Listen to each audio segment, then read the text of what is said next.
30년간 가난 때문에 지독한 왕따를 당했던 그녀. 동창회에 나가자 친구는 검사 남편을 자랑하며 또다시 그녀를 짓밟습니다. 하지만 바로 그 검사 남편이 그녀에게 판사님이라 부르며 90도로 인사하면서 시작되는 통쾌한 역전과 진정한 용서에 대한 이야기입니다. 구독과 좋아요 부탁드립니다. 저희에게 큰 힘이 됩니다. 서울고등법원 제17민사부 판사 서유진의 집무실은 언제나처럼 서류의 산으로 둘러싸여 있었다. 밖은 이미 짙은 남색 어둠이 내려앉았지만 그녀의 스탠드 불빛만이 홀로 방 안을 지키고 있었다. 십수년째 계속된 일상이었다. 복잡하게 얽힌 사람들의 이해관계와 욕망이 빼곡히 들어찬 기록들을 읽고 법리의 숲을 헤치며 가장 공정한 길을 찾아내는 일. 그것이 그녀의 삶이었고 그녀 스스로 선택한 운명이었다. 오늘따라 유난히 눈이 뻑뻑했다. 유진은 잠시 펜을 내려놓고 뻐근한 목을 돌렸다. 창밖으로 보이는 서울의 야경은 수많은 불빛으로 화려했지만 그 불빛 하나하나에 어떤 삶과 이야기가 담겨 있을지 생각하면 아득해졌다. 저 불빛 아래 누군가는 웃고 누군가는 울고 또 누군가는 그녀가 오늘 종결한 사건의 판결문을 받아들고 저마다의 밤을 보내고 있을 터였다. 책상 한편에 놓인 우편물 더미에서 유독 눈에 띄는 봉투가 있었다. 고급스러운 미색 종이에 금박으로 해안고등학교 제27회 동창회라고 적혀 있었다. 해안시. 그녀가 태어나고 자란 곳, 그리고 지독한 가난과 상처를 뒤로하고 도망치듯 떠나온 곳이었다. 십수년간 단 한 번도 동창회에 나간 적이 없었다. 아니, 애써 외면했다는 편이 맞을 것이다. 그 시절의 기억은 아직도 그녀의 발목을 잡는 무거운 족쇄와 같았다. 봉투를 열자 익숙한 교정 사진과 함께 동창회에 초청하는 글이 인쇄되어 있었다. 사진 속 벚꽃이 흩날리던 교정에서 환하게 웃고 있는 학생들. 하지만 그 속에 유진의 모습은 없었다. 그녀는 언제나 사진기 밖에서 겉도는 아이였으니까. 서유진.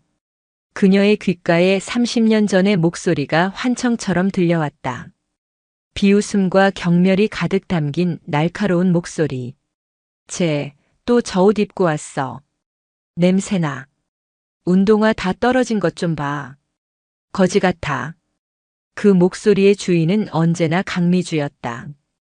유복한 집안의 예쁜 얼굴, 그리고 주변에 늘 친구들을 몰고 다니던 아이. 미주는 유진의 가난을 조롱거리로 삼는 것을 즐겼다. 유진이 낡은 교복을 입고 나타나면 코를 막았고 도시락 반찬이 부실하면 보란듯이 혀를 찼다. 유진은 그저 고개를 숙이는 것 외에는 할 수 있는 일이 없었다. 가난은 죄가 아니라고 배웠지만 적어도 그 교실 안에서 가난은 명백한 죄악이었다. 기억의 파편이 날카롭게 가슴을 찔렀다. 고등학교 2학년 가을 운동회 날이었다. 모두가 새하얀 운동화에 말끔한 체육복을 입고 들떠있던 날, 유진은 어머니가 며칠 밤낮으로 손빨래에서 겨우 희게 만든 낡은 체육복과 앞코가 다 닳아 해진 운동화를 신고 있었다. 미주와 그 무리들은 유진을 둘러싸고 키득거렸다. 야, 서유진. 그거 운동화 맞아? 슬리퍼 아니야? 발가락 튀어나오겠다. 불쌍해서 어떡해. 수치심에 얼굴이 불타는 것 같았다. 유진은 그들의 시선을 피해 달리고 또 달렸다.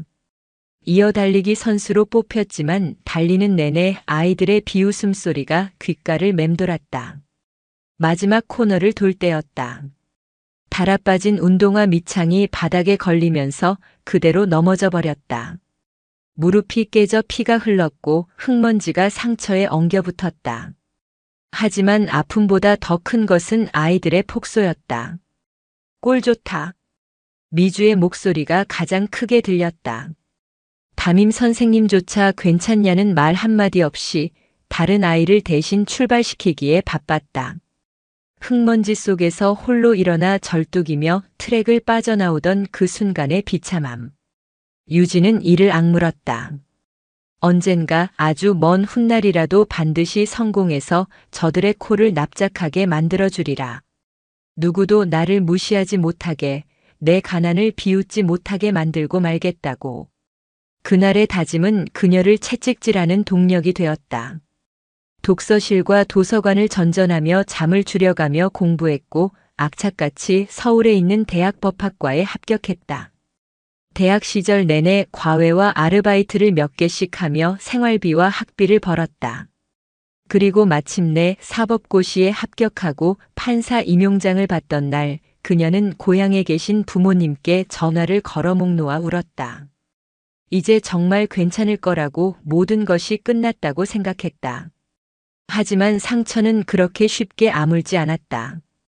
판사라는 사회적 지위와 경제적 안정을 얻었지만 마음 한구석에는 여전히 흙먼지 속에서 홀로 절뚝이던 18살의 소녀가 울고 있었다. 그 상처는 그녀의 결혼 생활에도 어두운 그림자를 드리웠다. 유진의 전남편 또한 유복한 법조인 집안 출신이었다. 그는 유진의 능력과 지성을 사랑한다고 말했지만 결혼 생활 내내 은연중에 그녀의 근본 없는 배경을 무시했다. 우리 집안 사람들은 당신처럼 그렇게 악착같이 살지 않아. 여유가 몸에 배어 있지. 당신 부모님은 왜 그렇게 주눅이 들어 계셔? 보는 내가 다 답답하네. 그의 말들은 날카로운 비수가 되어 유진의 가슴에 박혔다. 결국 서로의 다름을 극복하지 못하고 2년 전 짧은 결혼 생활에 종지부를 찍었다. 이혼 서류에 도장을 찍던 날 유진은 어쩌면 자신은 평생 가난이라는 꼬리표를 떼어낼 수 없을지도 모른다고 생각했다. 다시 초대장으로 시선이 돌아갔다. 강미주. 그녀는 지금쯤 어떤 모습으로 살고 있을까? 여전히 사람들을 자기 아래에 두며 조롱하고 있을까? 문득 궁금해졌다. 그리고 동시에 두려웠다. 그들을 다시 만났을 때 30년의 세월이 무색하게 다시금 주눅든 서유진으로 돌아가 버릴까봐. 한참을 망설이던 유진은 자리에서 일어났다. 통유리 창에 비친 자신의 모습을 물끄러미 바라보았다. 단정하게 빗어 넘긴 머리, 값비싼 것은 아니지만 잘 재단된 정장, 흔들림 없는 시선을 가진 여자. 더 이상 낡은 운동화를 신고 고개 숙이던 소녀가 아니었다. 그래, 가자. 마음속에서 결심이 섰다. 복수를 위해서가 아니었다. 그저 확인하고 싶었다. 30년이라는 시간이 나를 얼마나 단단하게 만들었는지. 그리고 그들에게 보여주고 싶었다.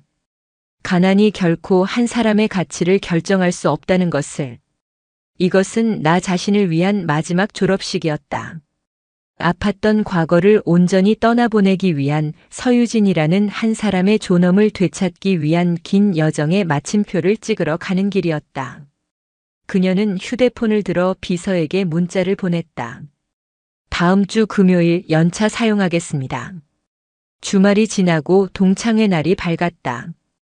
유진은 금요일 새벽 일찍 눈을 떴다.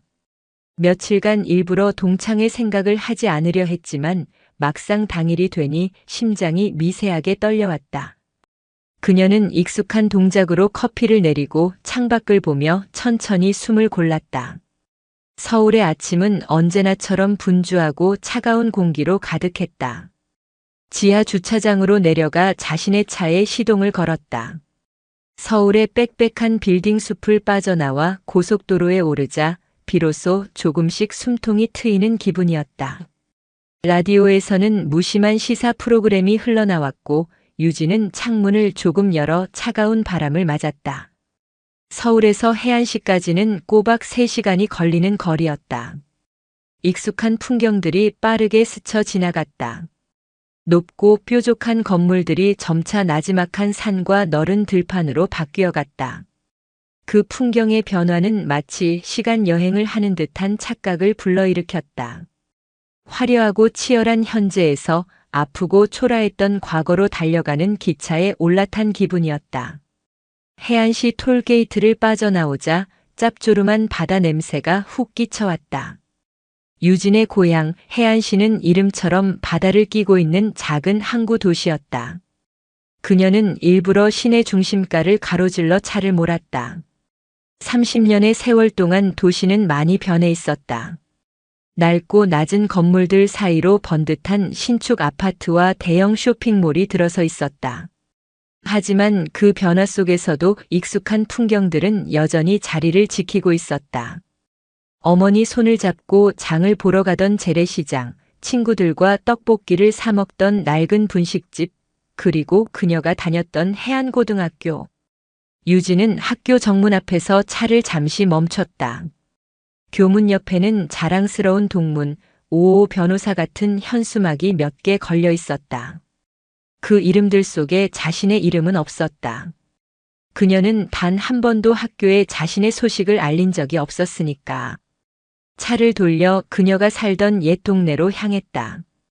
좁은 골목길은 예전 그대로였다. 차 한 대가 겨우 지나갈 만한 길 양옆으로 낡은 빌라와 주택들이 다닥다닥 붙어 있었다. 그리고 그 끝에 그녀가 18해를 살았던 작은 2층 집이 있었다. 담쟁이 덩굴이 무성하게 벽을 뒤덮고 붉은 벽돌은 세월의 흔적을 고스란히 머금고 있었다. 지금은 다른 이가 살고 있겠지만 저 집의 모든 균열과 얼룩을 그녀는 기억했다. 겨울이면 외풍이 심해 우풍이 돌던 방, 비가 오면 물이 새던 천장, 그리고 그 안에서 서로를 의지하며 하루하루를 버텨냈던 가족들. 유진은 차 안에서 한참 동안 그 집을 바라보다 조용히 차를 돌렸다. 가슴 한편이 시큰했다. 동창회가 열리는 장소는 해안시에서 가장 좋은 마리나 베이 호텔이었다. 바다가 한눈에 내려다 보이는 특급 호텔. 유진은 호텔 로비에 들어서며 헛웃음이 나왔다. 30년 전 이 호텔 앞을 지나갈 때마다 자신과는 전혀 다른 세상의 이야기라고 생각했었다. 그런데 지금 자신이 그 세상의 한가운데에 서 있었다. 그녀는 예약한 스위트룸으로 올라갔다. 통유리 창밖으로 해안시의 전경과 푸른 바다가 시원하게 펼쳐져 있었다. 과거의 초라함과 현재의 성공이 극명하게 대비되는 풍경이었다. 샤워를 하고 동창회를 위해 미리 준비해둔 옷을 꺼내 입었다. 화려하지 않은 짙은 네이비색 원피스. 목에는 가느다란 진주 목걸이를 걸었다. 애써 꾸미지 않아도 오랜 시간 노력으로 쌓아 올린 자신감과 기품이 자연스럽게 묻어나왔다. 거울 앞에 선 유진은 자신의 모습을 찬찬히 뜯어보았다. 화려하게 치장한 강미주와 그 무리들 사이에서 자신은 어떤 모습으로 비칠까? 어쩌면 또다시 재미없는 애, 어울리지 못하는 애로 보일지도 몰랐다. 문득 이혼하던 날이 떠올랐다. 법원 복도에서 마지막으로 마주친 전 남편은 경멸이 가득한 눈으로 그녀를 쳐다보며 말했다. 당신 그거 알아? 당신은 성공했지만 전혀 행복해 보이지 않아. 그 지긋지긋한 가난이 당신 영혼까지 갉아먹은 거야. 당신이랑 있으면 나까지 숨이 막혀. 그의 말은 사실일까? 나는 정말 행복하지 않은 걸까? 판사라는 갑옷을 입고 있지만 그 안에 나는 여전히 상처투성이인 걸까? 수많은 질문들이 머릿속을 어지럽혔다. 하지만 이내 고개를 저었다. 아니, 나는 불행하지 않아. 나는 내 힘으로 여기까지 왔어. 누구에게도 기대지 않고 오직 나의 노력으로. 그것만으로도 충분히 가치 있는 삶이야. 유진은 깊게 심호흡을 했다. 오늘 밤 그녀는 그저 판사 서유진이 아니라 한 사람 서유진으로 그들을 마주할 것이다. 더 이상 과거에 발목 잡히지 않기 위해, 그리고 스스로에게 증명하기 위해. 그녀는 작은 클러치 백을 손에 쥐고 방을 나섰다. 연 회장은 2층에 있었다. 엘리베이터 문이 열리고 시끌벅적한 소음과 함께 30년 전의 과거가 그녀를 기다리고 있었다. 연 회장 입구에 서자 익숙하면서도 낯선 얼굴들이 눈에 들어왔다. 세월의 흔적이 고스란히 내려앉은 얼굴들. 누군가는 머리가 희끗했고 누군가는 배가 불룩하게 나와 있었다. 하지만 들뜬 목소리와 과장된 웃음소리는 30년 전 교실의 소음과 크게 다르지 않았다. 유진은 잠시 망설였다. 지금이라도 돌아갈까? 하지만 이미 그녀를 발견한 몇몇의 시선이 이쪽으로 쏠리고 있었다. 어머, 저기 서유진 아니야? 한 여자의 목소리에 연 회장의 소음이 순간 잦아들었다. 모든 시선이 유진에게 집중되었다. 유진은 마른 침을 삼키며 천천히 안으로 들어섰다. 가장 먼저 다가온 것은 역시 강미주였다. 그녀는 여전히 화려했다.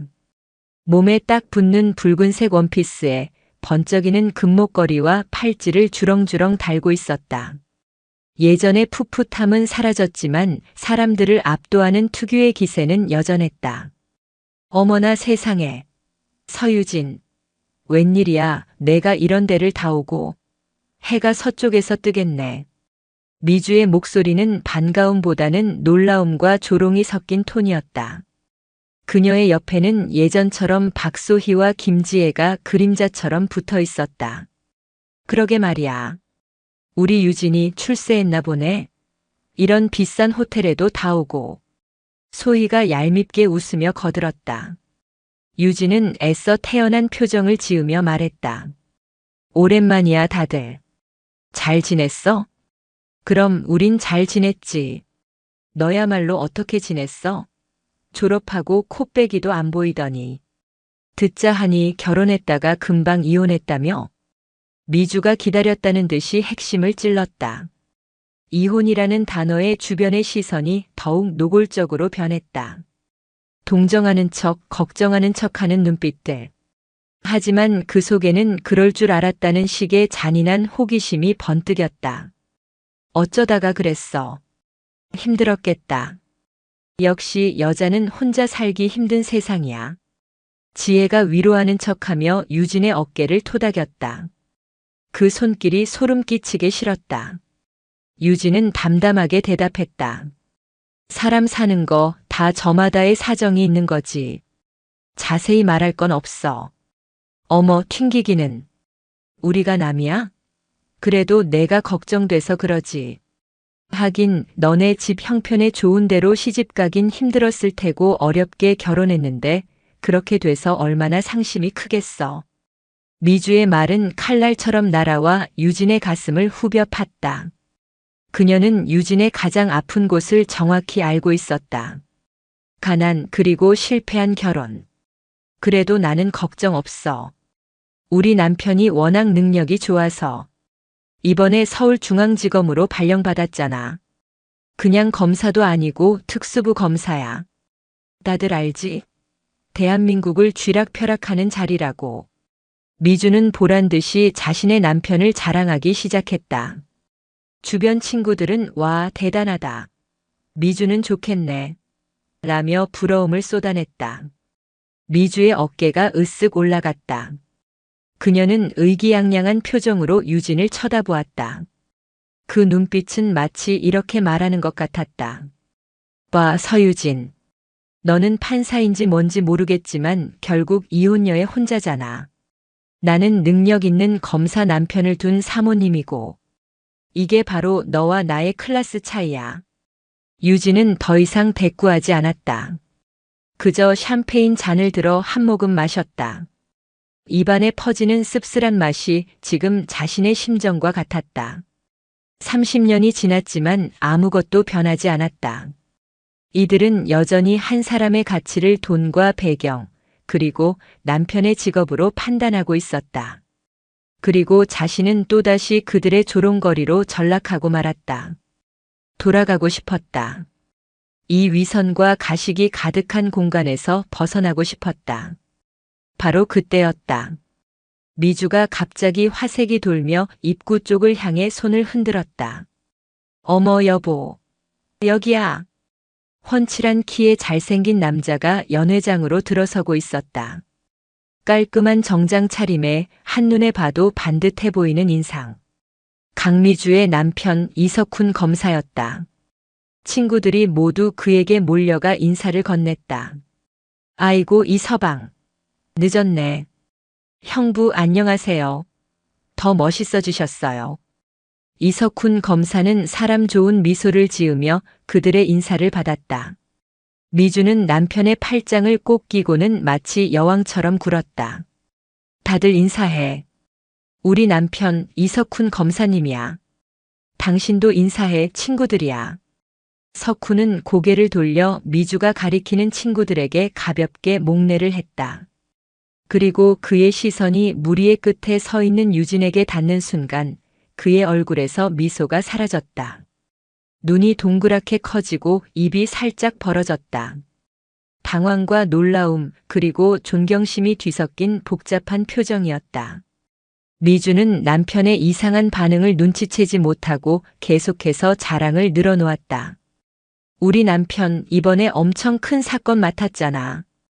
뉴스에도 나오고 당신 친구들한테 인사해야지. 특히 여기 내 고등학교 동창 서유진이라고 해. 오랜만에 만났어. 미주가 유진을 턱짓으로 가리키며 말했다.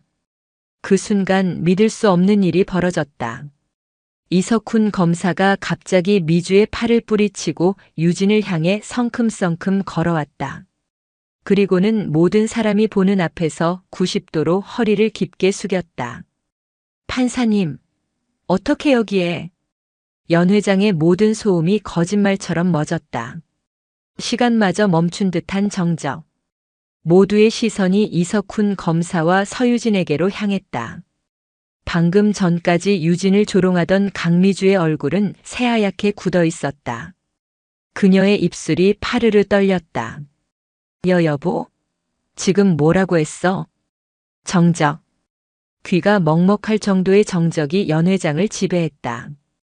방금 전까지 시끄럽게 울리던 음악도 사람들의 웃음소리도 잔 부딪히는 소리도 모두 거짓말처럼 사라졌다.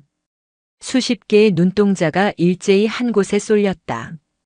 90도로 허리를 숙인 남자와 그 인사를 꼿꼿이 서서 받고 있는 여자. 대한민국에서 가장 힘있는 권력기관 중 하나인 서울중앙지검 특수부 검사와 그가 극진한 존경을 표하는 한 여자. 이 비현실적인 풍경 앞에서 사람들은 숨 쉬는 것조차 잊은 듯 했다. 가장 큰 충격을 받은 것은 단연 강미주였다. 그녀의 얼굴은 하얗게 질리다 못해 푸른 빛마저 돌았다. 남편의 입에서 나온 판사님이라는 단어가 뇌리에 박혀 떠나지 않았다. 판사? 누가? 서유진이? 고등학교 내내 자신의 발밑에서 벌레처럼 기던 낡은 운동화를 신고 흙바닥을 구르던 그 서유진이? 여보, 지금 뭐라고 했어? 잘못 본 거 아니야? 미주의 목소리가 염소처럼 가늘게 떨렸다. 하지만 이석훈 검사는 아내의 말에 대꾸할 정신도 없는 듯 했다. 그는 여전히 숙인 고개를 들지 못한 채였다. 오히려 더욱 경직된 목소리로 말했다. 지난번 항소심에서 정말 큰 가르침을 주셨습니다. 판사님의 판결문을 몇 번이고 다시 읽어보았습니다. 제가 얼마나 안일하고 편협한 시각으로 사건을 보고 있었는지 깨닫게 되었습니다. 그제야 유진은 입을 열었다. 그녀의 목소리는 놀라울 정도로 차분하고 담담했다. 이 소란의 중심에 서 있는 사람이 맞나 싶을 정도였다. 이 검사님 여기서 뵐 줄은 몰랐네요. 고개 드십시오. 여기는 법정이 아닙니다. 제 고등학교 동창회 자리입니다. 그녀의 말에 석훈은 마지못해 허리를 폈다. 하지만 여전히 유진을 똑바로 쳐다보지 못했다. 그의 시선에는 존경과 함께 당혹감 그리고 아내의 친구들에게 보인 무례함에 대한 난처함이 뒤섞여 있었다. 그는 그제야 상황 파악이 된 듯 미주를 돌아보며 다급하게 말했다. 여보, 이분은 서울고등법원 제17민 사부 부장판사이신 서유진 판사님이야. 당신 고등학교 동창이라고. 부장판사. 그 단어는 연 회장에 또 한 번의 충격파를 던졌다. 그냥 판사도 아니고 부장판사. 법조계의 서열을 조금이라도 아는 사람이라면 그것이 얼마나 높은 자리인지, 얼마나 되기 힘든 자리인지 짐작할 수 있었다. 이제 사람들의 시선은 단순한 놀라움을 넘어 경외감으로 변해가고 있었다. 방금 전까지 유진의 이혼 사실을 들먹이며 동정하거나 비웃던 눈빛들은 자취를 감췄다. 그 자리에는 자신들의 경솔함을 자책하는 비굴한 빛이 가득했다. 미주는 거의 실신할 지경이었다. 부장판사 서유진이? 자신의 남편이 쩔쩔매는 그 사람이 자신이 평생을 무시하고 짓밟아왔던 서유진이라고. 그녀의 머릿속에서 과거의 기억들이 파노라마처럼 스쳐 지나갔다. 흙 묻은 운동화, 낡은 교복, 주눅든 눈빛. 그리고 그 모든 것을 조롱하며 쾌감을 느끼던 자기 자신의 모습. 그 모든 것이 거대한 부메랑이 되어 그녀의 뒤통수를 가격하는 기분이었다. 말도 안 돼, 내가 어떻게 해. 미주가 미친 사람처럼 중얼거렸다. 유진은 그런 미주를 물끄러미 바라보았다. 동정심도 승리감도 아니었다. 그저 30년이라는 세월의 무상함을 느끼는 듯한 깊고 고요한 눈빛이었다. 그리고 마침내 그녀는 모두를 향해 돌아섰다. 더 이상 이 혼란을 방치할 수 없다고 판단한 듯 했다. 그래, 다들 놀랐겠지. 유진의 목소리는 연회장 전체에 조용히 하지만 명확하게 울려 퍼졌다. 맞아. 나는 너희들이 기억하는 그 서유진이야. 어머니가 시장에서 채소를 팔아 겨우 학비를 대주셨던, 늘 낡은 옷만 입고 다녔던 가난했던 서유진. 그녀의 말에 몇몇은 부끄러운 듯 고개를 숙였다. 그 시절 나는 내 가난이 너무나 부끄러웠어. 너희들의 비웃음과 멸시가 칼날처럼 아팠다. 매일 밤을 울며 다짐했지. 반드시 성공해서 누구도 나를 무시하지 못하게 만들겠다고. 유진은 잠시 말을 멈추고 숨을 골랐다. 그녀의 시선이 한 사람 한 사람의 얼굴을 천천히 훑었다. 그래서 독하게 공부했고 운이 좋게 판사가 됐어. 좋은 옷을 입고 좋은 차를 타고 이제는 누구도 나를 가난하다고 무시하지 않아. 너희들이 보기에 나는 성공한 것처럼 보이겠지. 그런데 내가 정말 판사가 되고 나서 깨달은 게 뭔지 알아? 사람들은 숨을 죽이고 그녀의 다음 말을 기다렸다. 내가 그토록 벗어나고 싶었던 과거의 경험들이, 그 지독했던 가난과 아픔이 지금의 나를 만들었다는 거야. 흙먼지 속에서 홀로 울던 그 소녀의 마음을 기억하기 때문에 억울한 사람들의 목소리에 더 귀 기울일 수 있게 됐어. 세상의 차가운 시선에 상처받은 사람들의 아픔을 더 깊이 이해하는 법을 배우게 됐지. 그것이 판사 서유진이 가진 가장 큰 무기이자 내가 평생 지켜나가야 할 신념이다. 그녀의 말은 단순한 자기 고백이 아니었다. 그것은 한 인간의 존엄에 대한 선언이었고 진정한 성공의 의미를 묻는 준엄한 질문이었다. 남편의 직업과 아파트 평수로 서로를 재단하던 이 저급한 축제의 한가운데서 유진은 자신만의 방식으로 품위를 증명해 보였다. 연회장의 분위기는 완전히 바뀌었다. 더 이상 아무도 웃거나 떠들지 않았다. 유진을 조롱하던 박소희와 김지혜는 구석으로 도망치듯 사라져 보이지 않았다. 어색한 침묵 속에서 누군가 용기를 내어 유진에게 다가왔다. 학창시절 반장이었던 남자였다. 그는 어색하게 웃으며 명함을 내밀었다. 유진아. 정말 자랑스럽다. 나는 지금 작은 건설 회사를 운영하고 있는데 나중에 법률 자문이라도 한번.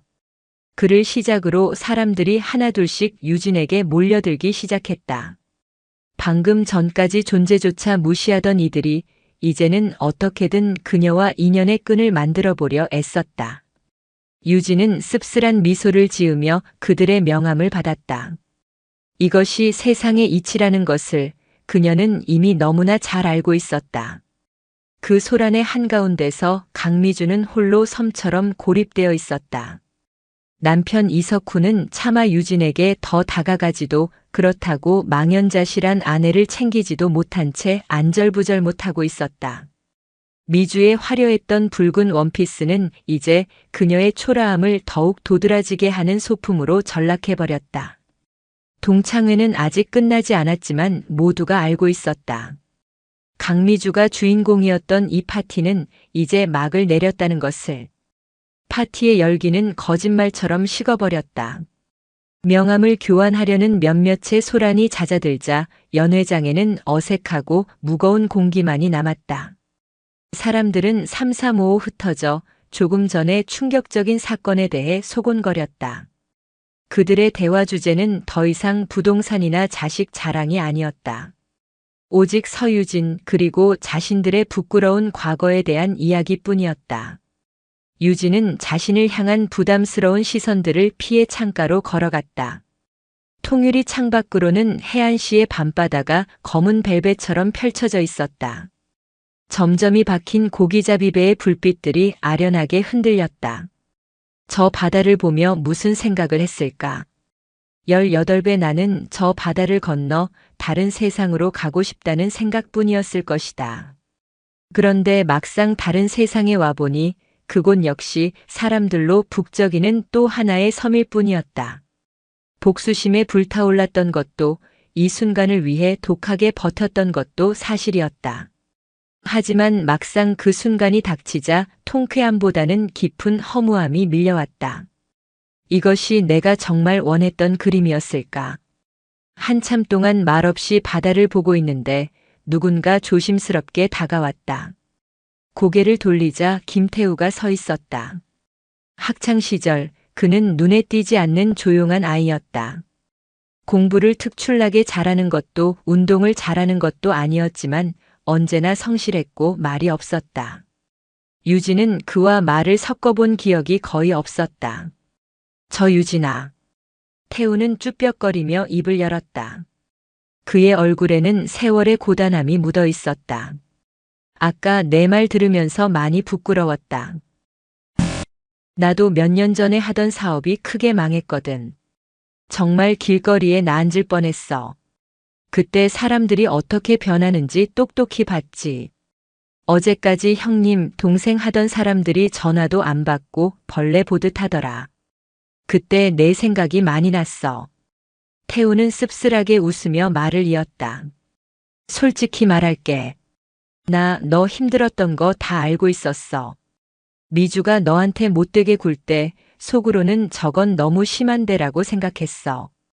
그런데 무서워서 아무 말도 못했다.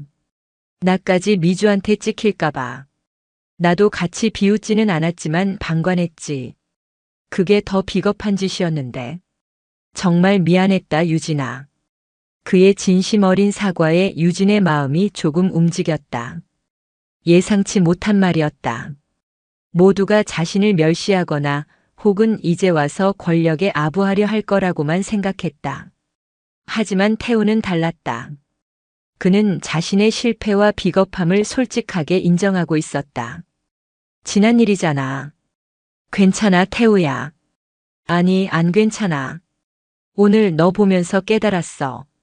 진짜 강한 건 돈 많고 권력 있는 게 아니라 너처럼 자기 상처를 정면으로 마주하고 그걸 스스로의 힘으로 극복해내는 거라는 걸. 정말 존경스럽다. 태우의 눈시울이 붉어졌다. 유진은 가만히 그의 어깨를 두드려 주었다. 그때였다. 등 뒤에서 얼음장처럼 차가운 목소리가 들려왔다. 좋니? 아주 신났네, 신났어. 강미주였다.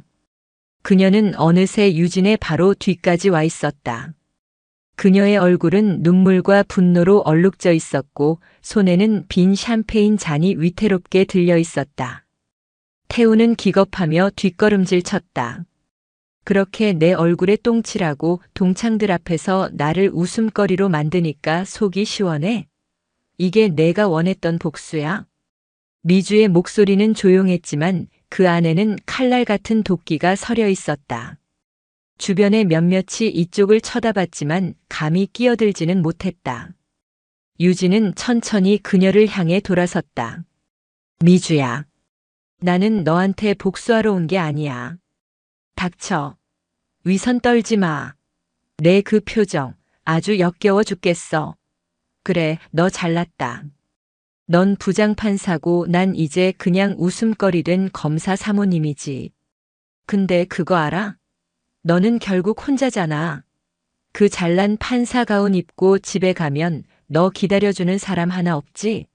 나는 그래도 나만 바라보는 남편이랑 토끼 같은 자식들이 있어. 이게 진짜 인생이야, 알아? 미주는 거의 발악하듯 소리쳤다. 그녀는 여전히 자신이 가진 것들, 남편, 가정, 이 유진보다 우월하다고 믿고 싶어 했다. 그것이 그녀가 내세울 수 있는 마지막 자존심이었다. 이혼한 유진의 약점을 후벼 파면 이 전세를 역전시킬 수 있을 거라 생각했다. 유진은 가만히 그녀의 말을 끝까지 들어주었다. 그리고는 나지막이 말했다. 그래, 나는 혼자야. 이혼했고 아이도 없어. 가끔은 지독하게 외로워.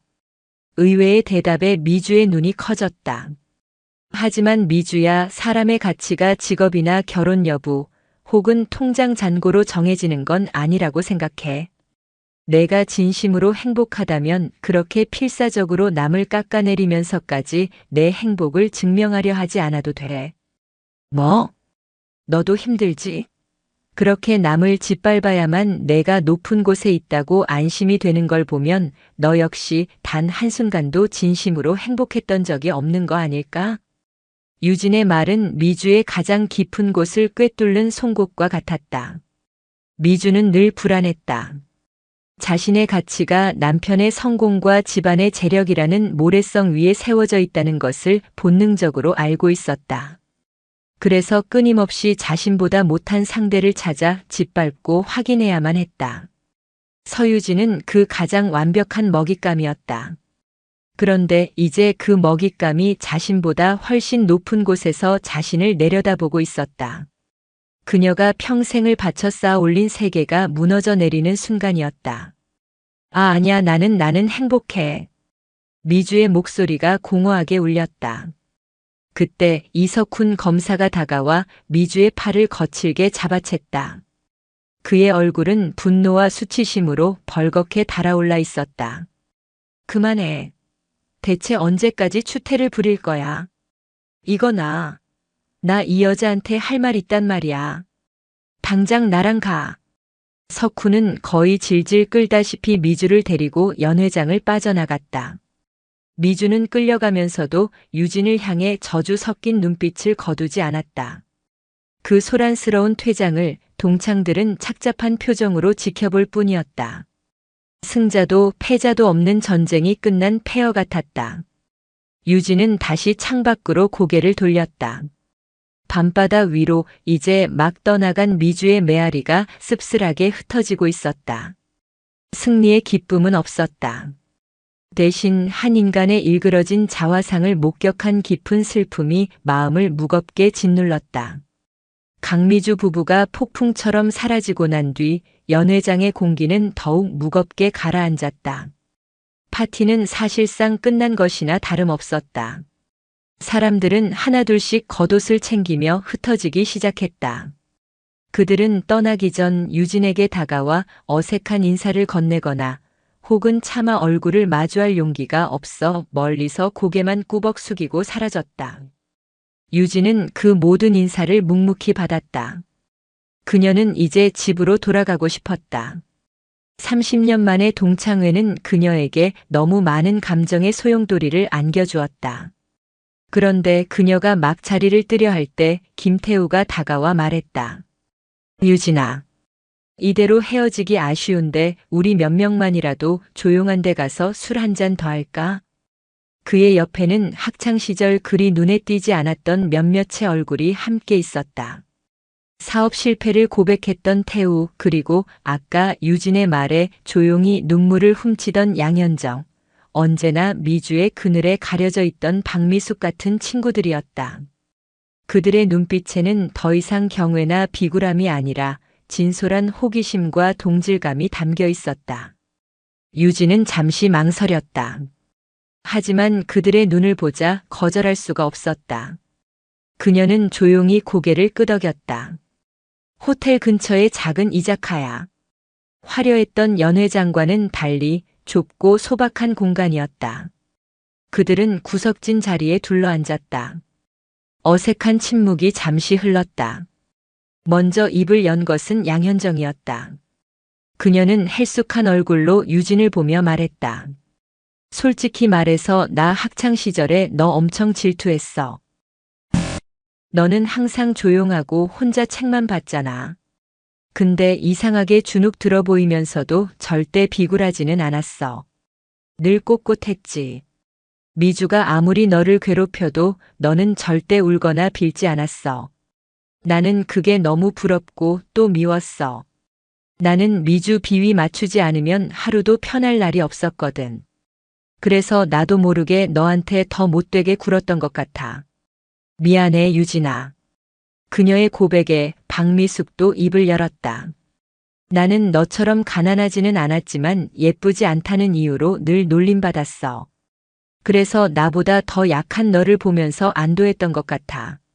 나보다 더 불쌍한 애도 있구나 하면서 정말 비겁했지. 오늘 내 모습 보면서 내가 얼마나 한심하게 살았는지 깨달았어. 그들의 고백이 이어지자 딱딱했던 분위기가 조금씩 풀리기 시작했다. 그들은 처음으로 가면을 벗고 자신의 진짜 이야기를 꺼내놓았다. 대기업 부장이라는 친구는 명예퇴직의 압박에 시달리고 있었고 모두가 부러워하던 강남의 아파트는 감당하기 힘든 대출금의 산물이었다. 화려한 성공담 뒤에 가려져 있던 실패와 불안, 상처의 이야기들이 소주잔 위로 쏟아져 나왔다.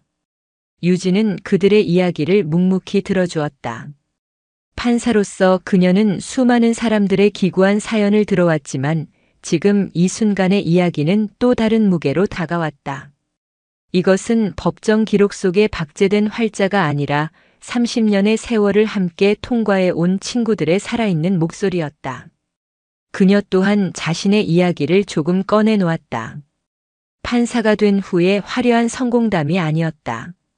처음 법복을 입었을 때의 두려움, 거대한 사건 앞에서 밤새 고민하며 잠 못 이루던 밤들, 그리고 이혼 후 혼자 저녁을 먹을 때의 시린 외로움에 대해서 그녀가 자신의 약한 모습을 드러내자 친구들은 오히려 더 가까이 다가왔다. 그들은 더 이상 부장판사 서유진이 아닌 친구 서유진을 보고 있었다. 이야기가 무르익을 무렵 태우가 조심스럽게 물었다. 유진아, 너는 이제 행복해? 모두의 시선이 유진에게 쏠렸다. 유진은 잠시 생각에 잠겼다가 옅은 미소를 지으며 대답했다. 행복이 뭔지는 아직 잘 모르겠어. 하지만 예전처럼 불행하지는 않아. 적어도 지금은 내 삶의 의미를 나 스스로 만들고 있으니까. 그녀는 잔을 채우며 말을 이었다. 오늘 다들 보니까 그런 생각이 드네. 우리 다들 참 열심히 살아왔구나. 상처도 많이 받고 실패도 하면서. 어쩌면 우리가 가진 경험들이 비록 대단하지 않더라도 과거의 우리처럼 힘들어하는 누군가에게는 작은 도움이 될 수도 있지 않을까? 유진은 자신이 후원하는 청소년 쉼터와 무료 법률 상담소 이야기를 꺼냈다. 세상에는 여전히 법의 도움이 필요하지만 그 문턱이 너무 높아 다가오지 못하는 사람들이 많다고. 단지 법률 지식이 아니더라도 인생 선배로서 해줄 수 있는 이야기가 분명 있을 거라고. 꼭 거창한 봉사가 아니더라도 말이야. 태우, 너는 사업 실패 경험으로 이제 막 시작하는 청년들에게 조언해 줄 수도 있을 거고, 현정이는 아이들 키워본 경험으로 미혼모들에게 힘이 되어 줄 수도 있겠지. 우리가 서로의 상처를 보듬어 준 것처럼 다른 사람들의 상처도 보듬어 줄 수 있지 않을까? 그녀의 제안에 모두 잠시 생각에 잠겼다. 남을 도울 여유 같은 건 없다고 생각하며 살아왔다. 하지만 유진의 말을 듣고 보니 자신들의 실패와 상처조차 누군가에게는 자산이 될 수 있겠다는 생각이 들었다. 술자리는 새벽녘이 되어서야 끝이 났다. 그들은 어색하게 서로의 전화번호를 교환하고 헤어졌다. 유진은 호텔로 돌아가지 않고 차를 몰아 해안시의 해변으로 향했다. 차에서 내려 모래사장을 걸었다. 동쪽 하늘이 서서히 붉은 기운으로 물들기 시작했다. 차가운 새벽 공기가 폐부 깊숙이 들어와 어지러웠던 머리를 식혀주었다. 어둠과 빛이 교차하는 수평선을 바라보며 유진은 생각했다. 어젯밤 그녀는 과거와의 지긋지긋한 싸움을 끝내러 이곳에 왔다. 하지만 그녀가 얻은 것은 통쾌한 승리가 아니었다. 대신 그녀는 새로운 관계의 씨앗을 발견했다. 상처를 공유하고 서로의 연약함을 보듬으며 비로소 시작될 수 있는 진짜 관계. 태양이 수평선 위로 완전히 솟아올랐다. 눈부신 아침 햇살이 밤새 시달렸던 그녀의 얼굴을 따스하게 감쌌다. 어둠은 지나갔다. 해안시의 바다는 더 이상 도망치고 싶은 과거의 상징이 아니었다. 그것은 모든 것을 품고 새로운 시작을 알리는 거대한 요람처럼 보였다. 유진은 깊게 숨을 들이마셨다. 새로운 새벽이었다. 그녀의 인생에도 그리고 어쩌면 그들의 인생에도. 동창회가 끝난 지 2주가 흘렀다. 서울의 일상은 해안시에서의 그 밤이 마치 꿈이었던 것처럼 느껴지게 만들었다. 서유진은 다시 판사로서의 삶에 몰두했다. 산더미 같은 기록들, 치열한 법리 다툼, 그리고 한 사람의 인생을 좌우할 수도 있는 판결의 무게. 그녀의 집무실은 여전히 고요했고 그녀의 시간은 분과 초 단위로 쪼개져 흘러갔다. 하지만 무언가 미묘하게 달라져 있었다. 사건 기록을 넘기다가도 문득 새벽녘 이자카야에서 나눴던 친구들의 얼굴이 떠올랐다. 자신의 실패를 고백하며 눈시울을 붉히던 김태우, 질투심을 고백하며 용서를 구하던 양현정, 자신의 비겁함을 부끄러워하던 박미숙. 그들의 서툴지만 진솔했던 고백이 마음 한편에 작은 온기로 남아있었다. 그냥 술김의 한 소리들이었을까? 유진은 씁쓸하게 생각했다. 현실로 돌아오면 각자의 삶의 무게에 짓눌려 그날의 다짐 같은 건 잊고 말 것이라고, 어쩌면 그 편이 더 자연스러운 일일 거라고 스스로를 다독였다. 그녀가 제안했던 함께 무언가를 해보자는 말 역시 그 순간의 감상적인 분위기에 휩쓸려 나온 것일지도 몰랐다. 바로 그날 오후였다. 회의를 마치고 집무실로 돌아온 유진은 휴대폰에 들어온 새로운 메시지를 확인했다. 모르는 번호로 생성된 단체 대화방. 김태우님이 새벽에 약속방에 서유진님, 양현정님, 박미숙님을 초대했습니다. 그리고 곧이어 태우의 메시지가 올라왔다. 유진아, 그리고 다들 잘 지내지? 서울 올라와서 계속 생각이 나네. 우리 그날 새벽에 나눴던 이야기. 그냥 해본 소리 아니었으면 좋겠는데. 정말 뭐라도 한번 같이 해볼까? 태우의 메시지에 잠시 정적이 흘렀다. 각자의 휴대폰 너머에서 어떤 표정으로 이 글을 읽고 있을지 눈에 선했다. 가장 먼저 답장을 한 것은 양현정이었다. 저도요. 사실 그날 이후로 잠을 좀 설쳤어요. 내가 너무 한심하게 살았구나 싶어서. 뭐라도 해야죠. 불러만 주세요. 박미숙의 메시지가 뒤를 이었다. 저도 끼워주세요. 제가 뭘 할 수 있을진 모르겠지만 뭐든 할게요. 세 사람의 메시지를 본 유진의 입가에 옅은 미소가 번졌다. 술김의 한 소리가 아니었다. 그날 새벽 그들이 나눈 이야기는 진심이었다. 그녀는 짧게 답장을 보냈다. 좋습니다. 그럼 이번 주 토요일에 다 같이 한번 만나서 구체적인 이야기를 나눠보죠. 장소는 제가 알아보겠습니다. 주말에 다시 만난 네 사람은 처음에는 조금 서먹했다. 술기운 없이 맨정신으로 마주 앉으니 봉사라는 거창한 단어의 무게가 새삼스럽게 느껴졌다. 유진이 예약한 로펌의 작은 회의실. 어색한 침묵을 깬 것은 역시 태우였다. 자, 그래서 우리가 뭘 할 수 있을까? 내가 사업은 말아먹어봤어도 이런 건 완전 젬병이라. 그의 자조적인 말에 다들 웃음이 터졌고 분위기가 한결 부드러워졌다. 유진은 미리 생각해온 아이디어를 꺼냈다. 제가 개인적으로 후원하는 청소년 쉼터가 하나 있어요. 가정의 보호를 받지 못하는 아이들이 지내는 곳인데 늘 인력도 부족하고 지원도 열악하죠. 그 아이들에게 우리가 가진 경험을 나눠주는 건 어떨까요? 거창한 게 아니라 인생의 선배로서. 좋은 생각이다. 태우가 무릎을 쳤다. 그래, 애들. 좋아. 내가 사업 실패 경험 하나는 끝내주게 들려줄 수 있지. 이렇게 하면 망한다, 특강. 양현정은 조심스럽게 말했다. 저는 아이들 키워본 경험밖에 없는데. 아이들이랑 같이 텃밭이라도 가꾸거나 고민 상담 같은 거라면. 그게 얼마나 대단한 건데요. 박미숙이 그녀의 말을 받았다. 저는 사람 꾸며주는 걸 좋아하니까 쉼터 아이들 중에 취업 준비하는 친구들 있으면 면접용 옷 골라주고 화장도 가르쳐주고 자신감 있게 말하는 법 같은 거 도와줄 수 있을 것 같아요. 아이디어들이 꼬리를 물고 이어졌다.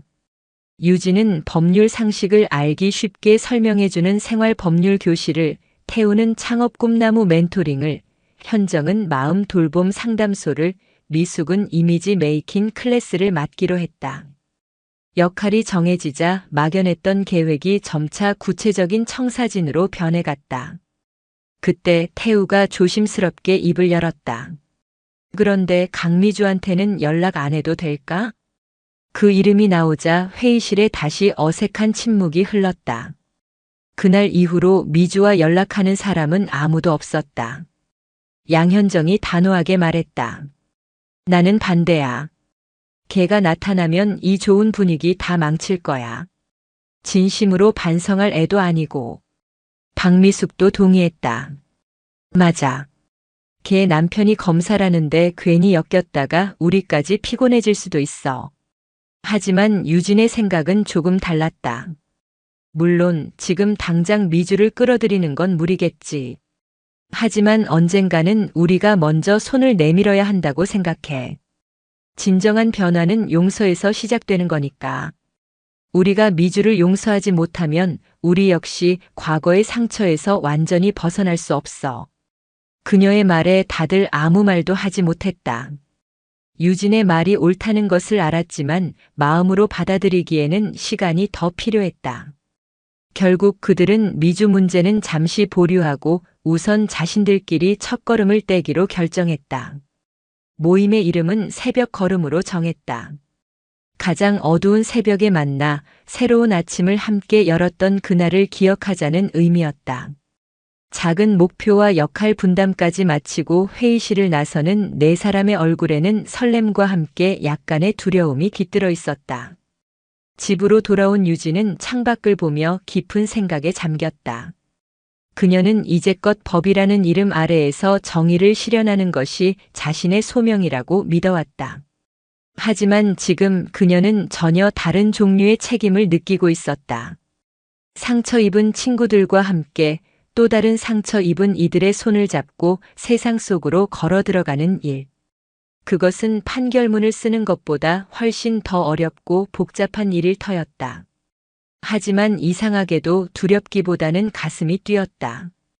법복을 입고 법대에 앉아 있을 때와는 다른 종류의 따뜻하고 생동감 넘치는 떨림이었다. 새벽 걸음. 그들의 서툴지만 진실한 첫걸음이 이제 막 시작되고 있었다. 새벽 걸음의 첫 공식 활동일. 유진과 친구들은 주말 오전에 그녀가 후원하던 민들레 쉼터를 찾았다. 서울 외곽의 낡은 3층짜리 건물. 페인트는 곳곳이 벗겨져 있었고 마당 구석에는 주인 잃은 자전거가 녹슬고 있었다. 하지만 창문 너머로는 아이들의 웃음소리가 희미하게 들려왔고 입구 화단에는 쉼터 원장이 정성껏 가꾼 작은 꽃들이 피어 있었다. 원장은 갑작스러운 단체 손님의 방문에 어리둥절하면서도 진심으로 그들을 반겼다. 유진의 소개로 각자 인사를 나눴지만 막상 10여 명의 아이들 앞에 서자 다들 얼어붙고 말았다. 아이들의 눈빛은 경계심과 무관심 그리고 약간의 호기심이 뒤섞여 있었다. 세상에 너무 일찍 상처받은 아이들 특유의 어른을 믿지 않는 그늘진 눈빛이었다. 야심차게 준비했던 계획들은 시작부터 삐걱거렸다. 태우는 실패에서 배우는 청년 창업가 정신이라는 거창한 주제로 이야기를 시작했지만 아이들의 반응은 냉담했다. 당장 오늘 저녁과 내일의 아침을 걱정해야 하는 아이들에게 기업가 정신은 다른 세상 이야기일 뿐이었다. 한 남자아이가 그래서 아저씨, 돈 많이 벌었어요? 라고 툭 던지자 태우는 얼굴이 벌개진 채 아무 말도 하지 못했다. 그의 실패담은 아이들에게 교훈이 아니라 그저 능력 없는 어른의 푸념으로 들릴 뿐이었다. 양현정의 상황도 다르지 않았다. 그녀는 소그룹으로 여자아이들을 모아놓고 다정하게 말을 걸었지만 아이들은 입을 굳게 다물었다. 특히 까맣게 염색한 머리에 입술을 삐죽 내민 한 소녀는 시종일관 현정을 무시했다. 아줌마가 뭘 알아요? 소녀의 차가운 한마디는 현정의 가슴에 비수처럼 꽂혔다. 자식들과의 관계에서 느꼈던 무력감이 되살아나는 듯 했다. 박미숙의 이미지 메이킹 클래스는 더욱 처참했다. 그녀가 야심차게 준비해온 화장품과 옷들을 본 한 소녀가 피식 웃으며 말했다. 이런 거 바르고 예쁜 옷 입으면 어젯밤에 나한테 손찌검한 아빠가 사라져요. 그 말에 미숙은 망치로 머리를 맞은 듯한 충격을 받았다. 자신이 얼마나 피상적인 접근을 하려 했는지 깨달았다. 아이들에게 필요한 것은 번지르르한 외면이 아니라 존재 자체를 존중받고 있다는 안정감이었다. 오후가 되자 네 사람의 얼굴에는 의욕 대신 깊은 피로와 좌절감이 서려 있었다. 쉼터 근처 분식집에 마주 앉은 그들 사이에는 무거운 침묵이 흘렀다. 이건 아니었던 것 같아. 태우가 먼저 입을 열었다. 그의 목소리는 자괴감으로 가득 차 있었다. 우리가 너무 쉽게 생각했어. 무슨 자격으로 우리가 쟤들을 돕겠다고. 맞아요. 현정이 힘없이 동의했다. 저는 그냥 제 자식들한테도 인정 못 받는 엄마일 뿐이에요. 그런데 누굴 상담하고 위로하겠어요. 미숙은 거의 울먹이고 있었다. 제가 너무 부끄러워요. 아이들의 진짜 아픔은 보지도 못하고 고작 옷이랑 화장품 따위로 환심을 사려 했다니. 새벽 걸음은 시작과 동시에 해체될 위기에 놓였다. 유진은 말없이 친구들의 하소연을 들어주었다. 그녀 역시 마찬가지였다. 아이들에게 생활 법률을 설명해 주려 했지만 복잡한 법률 용어 앞에서 아이들은 하품을 하거나 딴짓을 할 뿐이었다. 판사라는 직함은 그곳에서 아무런 힘을 발휘하지 못했다. 모두의 이야기가 끝났을 때 유진이 조용히 입을 열었다. 나도 오늘 너희들과 똑같이 느꼈어. 무력감 그리고 부끄러움. 법대 위에서는 내가 세상의 모든 문제를 해결할 수 있을 것 같았는데 막상 아이들 앞에 서니 아무것도 할 수가 없더라. 그녀는 잠시 말을 멈추고 친구들을 둘러보았다. 그런데 우리가 오늘 실패한 게 당연한 건 아닐까? 우리는 전문가가 아니잖아. 우리는 그저 조금 먼저 상처받았고 조금 먼저 실패해본 사람들일 뿐이야. 유진의 목소리는 차분했지만 힘이 있었다. 우리가 여기에 온 건 구원자가 되기 위해서가 아니야. 아이들에게 정답을 가르쳐 주기 위해서도 아니고. 우리는 그저 함께 걸어주는 사람이 되기 위해 온 거야. 아무도 자기들 이야기에 귀 기울여주지 않는 세상에서 나는 내 옆에 있어. 내 이야기를 들을 준비가 되어 있어라고 말해주는 단 한 사람이 되어주기 위해서. 그녀는 태우를 보며 말했다. 태우야. 아이에게 돈 많이 벌었냐는 질문을 들었을 때 너는 창업 강의를 할 게 아니라 아니, 아저씨는 돈 다 잃었어. 그래서 그때 얼마나 무섭고 외로웠는지 몰라라고 내 진짜 속마음을 이야기해 줬어야 했어. 그리고 현정을 보았다. 현정아. 아줌마가 뭘 아냐고 묻는 아이에게 그래, 나는 내 마음을 다 알지 못해. 하지만 알고 싶어. 그러니 말해줄 수 있겠니? 라고 되물어줬어야 했어. 마지막으로 미숙을 향해 미소 지었다. 미숙아. 너는 아이들에게 화장법을 가르쳐 줄 게 아니라 너의 화장품 파우치를 열고 사실 나도 여기 이 죽은 깨가 너무 싫어서 매일 아침 이걸 가리느라 전쟁을 치러라고 내 약점을 먼저 보여줬어야 했지. 유진의 말에 세 사람은 고개를 들었다. 돕는다는 것의 의미를 완전히 잘못 생각하고 있었다는 것을 깨달았다. 그것은 높은 곳에서 낮은 곳으로 무언가를 베푸는 행위가 아니었다. 같은 눈높이에서 서로의 상처를 마주보고 그저 함께 있어주는 것이었다. 그때 유진의 휴대폰이 울렸다. 쉼터 원장이었다. 판사님, 혹시 괜찮으시면 잠시만 다시 와주실 수 있을까요? 다시 쉼터로 돌아가자 아까 태우에게 퉁명스럽게 굴었던 남자아이가 문 앞에서 서성이고 있었다. 아이는 태우를 보더니 우물쭈물하며 작은 목소리로 말했다. 아저씨 사업 망하면 기분이 어때요? 우리 아빠도 얼마 전에 가게 문 닫았는데. 아이의 눈에는 경계심 대신 동병상련의 아픔을 겪는 이에 대한 순수한 궁금증이 담겨 있었다. 태우는 순간 울컥했다. 그는 아이 앞에 조용히 쭈그리고 앉아 눈을 맞췄다. 그리고는 창업가 정신 강의가 아닌 자신의 진짜 이야기를 시작했다. 세상이 무너지는 것 같았던 그날의 절망과 혼자 소주를 마시며 울었던 밤에 대해서. 아이는 아무 말 없이 태우의 이야기를 끝까지 들었다. 그리고는 조용히 고개를 끄덕였다. 그 순간 두 사람 사이에는 그 어떤 강의로도 만들 수 없는 깊은 유대감이 생겨나고 있었다.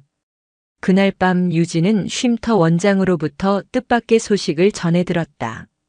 누군가 쉼터 계좌로 1천만 원을 익명으로 기부했다는 것이었다. 거액의 기부자는 아무런 신분도 밝히지 않은 채 그저 새벽 걸음의 첫걸음을 응원합니다라는 메시지만을 남겼다고 했다. 유진은 고개를 갸웃거렸다. 과연 누구일까? 그녀는 알 수 없었지만 그 보이지 않는 응원이 차갑게 식었던 마음에 다시 따뜻한 불씨를 지피고 있음을 느꼈다.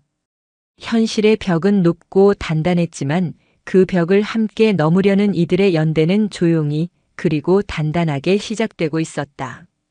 첫 방문의 처참한 실패는 새벽 걸음에게 값진 교훈을 남겼다.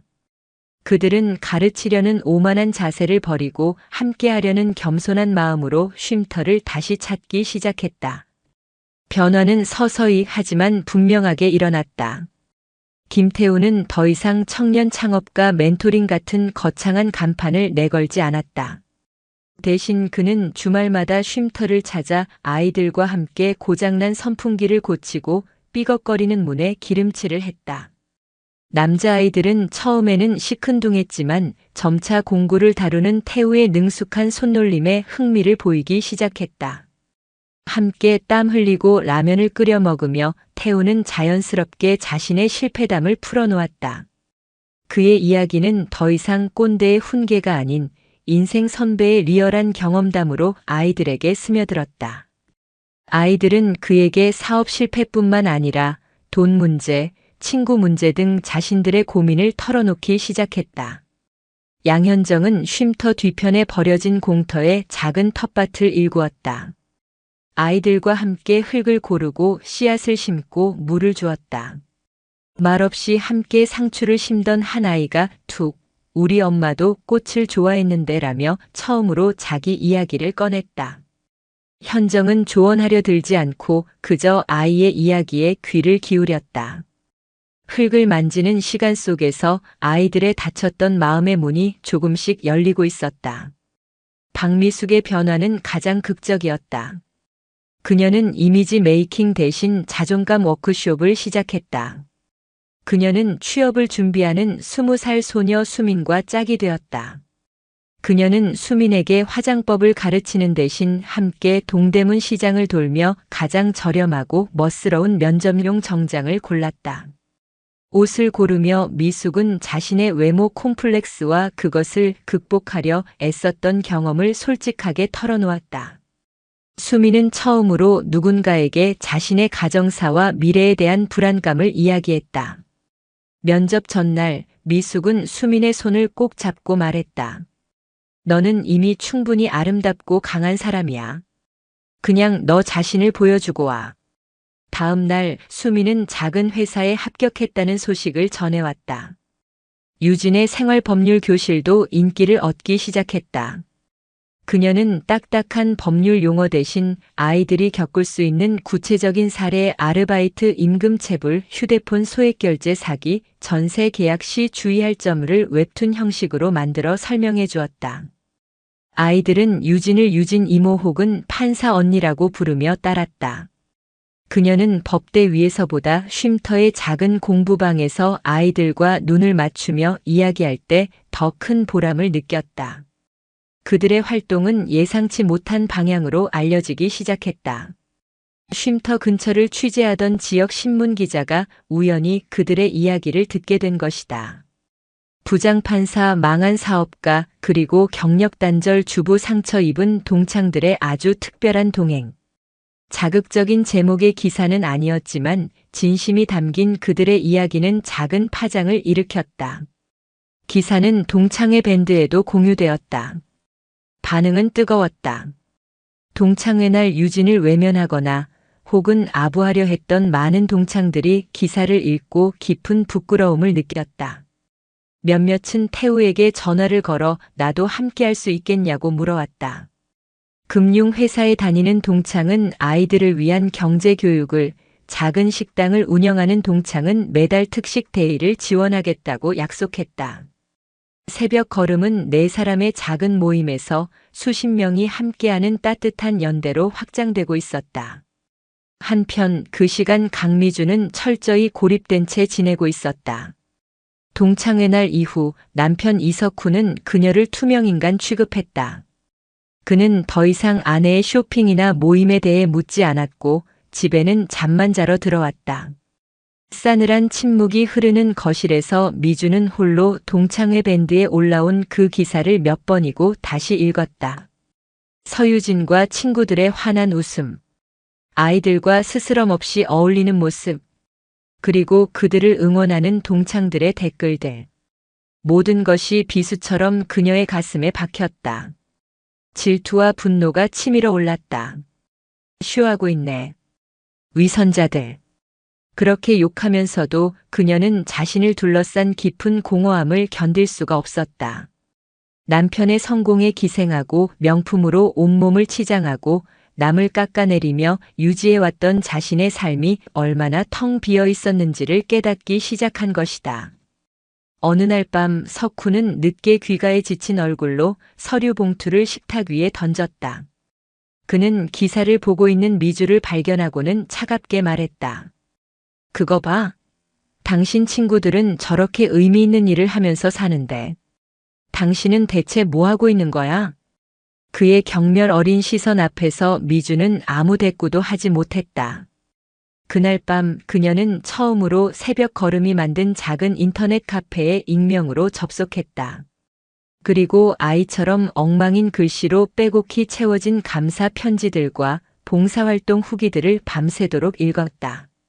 화면의 불빛이 눈물로 얼룩진 그녀의 얼굴을 비추고 있었다. 변화의 물결은 더 큰 싸움을 예고하고 있었다. 유진은 쉼터 아이들 몇몇이 법적 보호자가 없다는 이유로 정당한 의료 지원이나 복지 혜택에서 제외되고 있다는 사실을 알게 되었다. 더 큰 문제는 쉼터가 위치한 낡은 건물을 한 건설사가 헐값에 매입하여 상가 건물을 지으려 한다는 것이었다. 건설사는 기존 세입자들과 쉼터에 터무니없는 이사 비용을 제시하며 막무가내로 퇴거를 압박하고 있었다. 아이들은 또다시 길거리로 내몰릴 위기에 처한 것이다. 그 소식을 들은 새벽 걸음 멤버들이 긴급히 모였다. 더 이상 개인적인 상처를 치유하는 차원의 문제가 아니었다. 이것은 명백한 사회적 부조리였고 거대한 자본의 폭력에 맞서는 싸움이었다. 이건 우리가 싸워야 할 문제야. 태우가 주먹을 불끈 쥐며 말했다. 그의 눈에는 더 이상 패배자의 그늘이 없었다. 제가 아는 건축법, 소방법 다 뒤져서 저 건설사 불법 사항 없는지 찾아보겠습니다. 양현정과 박미숙도 결연한 표정으로 동의했다. 다른 동창들도 힘을 보태기 시작했다. 언론사에 근무하는 동창은 이 문제를 공론화하겠다고 나섰고 변호사 동창은 무료 변론을 자처했다. 유진은 자신의 앞에 모인 친구들을 둘러보았다. 학창시절 각자의 상처 속에 갇혀 서로를 외면했던 그들이었다. 하지만 이제 그들은 과거의 상처를 디딤돌 삼아 더 큰 아픔을 겪는 이들을 위해 함께 싸우는 가장 든든한 동지가 되어 있었다. 30년 전 과거를 끝내기 위해 찾아왔던 동창회. 그 지긋지긋했던 과거와의 싸움이 이제는 더 나은 세상을 만들기 위한 미래의 싸움으로 변해가고 있었다. 유진은 자신도 모르게 가슴이 벅차오르는 것을 느꼈다. 이 싸움의 끝이 어떨지는 알 수 없었지만 한 가지는 분명했다. 그녀는 더 이상 혼자가 아니었다. 거대 건설사 대형 개발과의 싸움은 계란으로 바위치기처럼 보였다. 그들은 법무팀과 홍보팀을 동원해 새벽 걸음의 활동을 일부 외부 세력의 불법적인 영업 방해로 규정하고 언론을 통해 쉼터 아이들을 불우한 환경을 무기 삼아 떼쓰는 집단으로 매도하기 시작했다. 쉼터 건물 앞에는 용역 깡패를 연상시키는 건장한 남자들이 매일같이 나타나 위협적인 분위기를 조성했다. 아이들은 밖으로 나오기를 두려워했고 쉼터의 공기는 공포와 절망으로 무거워졌다. 새벽 걸음의 동창들도 위협을 받기 시작했다. 태우의 작은 인테리어 가게에는 세무조사가 나왔고 언론사 기자로 일하는 친구는 상부로부터 더 이상 그 문제에 엮이지 말라는 강력한 압력을 받았다. 대형 개발에 보이지 않는 손이 사회 곳곳에 뻗어 있었다. 몇몇 동창들은 압박을 이기지 못하고 모임에서 발을 뺐다. 남은 이들 사이에서도 패배감과 분열의 그림자가 드리워졌다. 유진은 법정 안에서보다 더 치열한 싸움을 법정 밖에서 치르고 있었다. 그녀는 자신의 법조계 인맥을 총동원해 대형 개발의 비리 증거를 수집하는 한편 밤에는 쉼터 아이들을 안심시키고 지친 친구들을 다독여야 했다. 잠잘 시간도 부족했고 정신적인 압박감은 극에 달했다. 그녀의 얼굴은 날이 갈수록 수척해졌다. 그 모든 상황을 지켜보는 또 한 사람이 있었다. 강미주였다. 그녀는 매일 밤 익명으로 새벽 걸음 카페에 접속해 그들의 처절한 싸움을 지켜보았다. 친구들이 겪는 고통과 위협을 보며 처음에는 고소하다는 생각도 들었다. 거봐, 세상이 그렇게 만만한 줄 알아? 하지만 시간이 지날수록 그 감정은 알 수 없는 죄책감과 불안감으로 변해갔다. 그들이 싸우는 이유가 결국 자신이 평생을 외면하고 짓밟아왔던 약한 이들을 위한 것이라는 사실을 더 이상 부정할 수 없었기 때문이다. 어느 날 밤 남편 이석훈이 술에 취해 들어왔다. 그는 소파에 쓰러지듯 누워 넥타이를 풀어 헤치며 헛웃음을 터뜨렸다. 웃기지 정말 웃기는 세상이야. 왜 그래요? 대형 개발 회장, 그 인간이 오늘 날 찾아왔더군. 당신 친구 서유진 판사 좀 어떻게 해달라고. 자기가 아는 최고 위층 라인을 다 동원해도 서유진이가 꿈쩍도 안 한다고. 아주 독종이라고 털어서 먼지 안 나는 인간 없다는데 저 여자는 정말 먼지가 안 나온다고. 석훈은 괴로운 듯 머리를 감싸 쥐었다. 내가 그 여자 앞에서 얼마나 비굴했는지 알아? 당신 친구만 아니었어도 내가 이렇게까지 비참하진 않았을 거야. 당신 때문에 내 검사 인생이 다 꼬여버렸어. 남편의 원망 섞인 절규는 미주의 가슴을 찔렀다. 하지만 그 순간 그녀의 머릿속에는 다른 생각이 스쳐 지나갔다. 먼지가 안 나오는 사람. 그 말은 서유진이 얼마나 올곧게 살아왔는지를 증명하는 것이었다. 그리고 동시에 그런 유진을 흔들기 위해 대형 개발이 얼마나 더러운 수단을 동원할지를 암시하는 말이기도 했다. 며칠 뒤 미주는 남편의 서재에서 우연히 대형 개발 관련 내부 보고서를 발견했다. 석훈이 사건을 맡지는 않았지만 참고 자료로 받아본 듯 했다. 그녀는 심장이 쿵쾅거리는 것을 느끼며 몰래 서류를 펼쳐보았다. 거기에는 대형 개발이 쉼터 부지뿐만 아니라 다른 지역에서도 비슷한 방식으로 불법적인 재개발을 추진해왔던 정황과 그 과정에서 회계 장부를 조작한 흔적들이 고스란히 담겨 있었다. 그리고 그 중심에는 대형 개발 회장의 아들이자 실세인 박 이사라는 인물이 있었다. 미주는 밤새 잠을 이루지 못했다. 이 서류를 유진에게 넘겨주면 이 지긋지긋한 싸움을 끝낼 수 있을지도 모른다. 하지만 그것은 남편을 배신하는 행위였다. 검사인 남편의 서재에서 빼낸 기밀 문서를 유출하는 것. 그 결과가 어떨지는 상상조차 하기 싫었다. 그녀는 평생을 기댔던 남편의 권력과 이제 막 싹트기 시작한 자신의 양심 사이에서 길을 잃고 헤맸다. 결정적인 사건은 그 주 주말에 터졌다. 미주는 백화점에 가는 길에 우연히 쉼터 앞을 지나게 되었다. 그런데 쉼터 입구에서 용역 깡패 몇 명이 태우와 몸싸움을 벌이고 있었다. 그들은 태우를 땅바닥에 내동댕이 치고는 쉼터 아이들이 보는 앞에서 그의 뺨을 때렸다. 한 번만 더 우리 일에 끼어들면 내각의 잿더미로 만들어버릴 줄 알아. 아이들의 비명소리, 태우의 신음소리, 그리고 깡패들의 비웃음소리가 뒤엉켰다. 미주는 차 안에서 그 모든 광경을 목격했다. 피가 거꾸로 솟는 것 같았다. 아무리 미워했던 친구들이지만 저것은 아니었다. 저것은 인간이 인간에게 해서는 안 될 짓이었다. 그날 밤 미주는 결심했다. 그녀는 남편의 서류를 몰래 복사했다. 그리고 다음 날 아무도 모르게 퀵서비스를 이용해 서류를 유진의 로펌으로 보냈다. 발신인은 적지 않았다. 봉투 안에는 복사된 서류와 함께 그녀가 떨리는 손으로 쓴 작은 메모지가 들어있었다. 대형 개발의 아킬레스건은 회장 아들 박 이사입니다. 글을 치세요. 서류를 받아본 유진은 직감했다.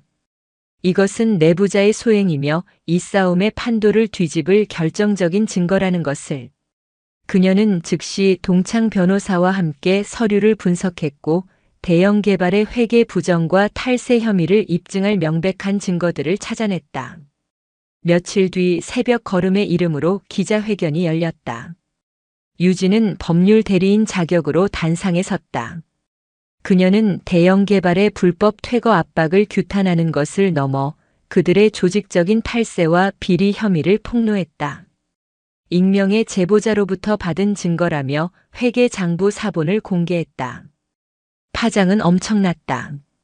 모든 언론이 이 사건을 대서특필했고 여론은 완전히 새벽 걸음의 편으로 돌아섰다. 검찰과 국세청도 수사에 착수할 수밖에 없었다. 궁지에 몰린 대형 개발은 결국 백기를 들었다. 그들은 쉼터 건물 매입을 포기하고 사회적 물의를 일으킨 것에 대해 공식적으로 사과했다. 싸움은 끝났다. 새벽 걸음과 쉼터 아이들은 기적 같은 승리에 서로를 부둥켜 안고 울었다. 그 누구도 예상하지 못했던 승리였다. 승리의 기쁨을 나누던 자리에서 태우가 물었다.